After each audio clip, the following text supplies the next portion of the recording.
Hi guys, welcome back to my channel. আমি আবার এসে গেছি আরও একটা ভিডিও নিয়ে।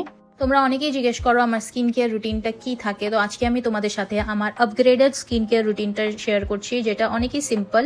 স্টার্ট করছি স্টেপ 1 দিয়ে, যেটা হলো ক্লেন্সিং। তো একটা মাইল্ড ক্লেন্সার দিয়ে ফেসটাকে ভালো করে ক্লিনস করে নিলাম। সেকেন্ড স্টেপে আমি ইউজ করছি আমার একটা favourite serum, which is vitamin C. তো এই ভাইটামিন সিটা হচ্ছে ল্যাকমের 10% vitamin C plus complex serum. ল্যাকমের এই ভাইটামিন সিরামটা আমার সব স্কিন কনসার্নসে খুব ভালোভাবে টার্গেট করে আমার স্কিনের যে ডার্কনেস ডালনেস ছিল সেটাকে ব্রাইট করতে হেল্প করেছে, অ্যান্ড অ্যান্টি অক্সিডেন্ট গ্লো এসেছে, যেটা আমার স্কিনে আপ টু 24 আওয়ার্স লাস্ট করে। এই সিরামটাতে কিছু ইনগ্রিডিয়েন্টস আছে, যার মধ্যে কিছু হলো vitamin C, jicama extract, vitamin E. এই সবগুলো কম্পোনেন্টস একসাথে কাজ করে আমাদের যে ডার্ক স্পটসগুলো আছে সেগুলোকে টার্গেট করে আর আমাদের স্কিনের কোলাজেন সিনথেসিসটাকে বুস্ট করে। এই সিরামটার বেস্ট পার্ট হলো এটা একটা ট্রাস্টেড ব্র্যান্ড ল্যাকমের থেকে, আর সেকেন্ডলি এটা খুব light weight, non greasy texture and খুব ইজিলি স্কিনে অ্যাবজর্ব হয়ে যায়।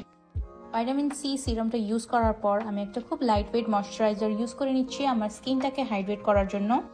একটা ছোট্ট টিপ দিচ্ছি, ভাইটামিন সির সাথে অন্য কোনো active ingredients like retinol use করা অ্যাভয়েড করবে। লাস্টলি খুব ইম্পর্টেন্ট স্টেপ হলো সানস্ক্রিন।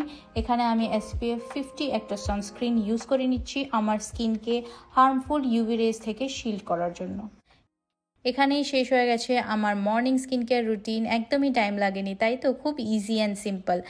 আর আমি কিন্তু পেয়ে গেছি আমার ব্রাইট সাইডকে, and all thanks to the magic of Lakme 10% vitamin C plus complex serum.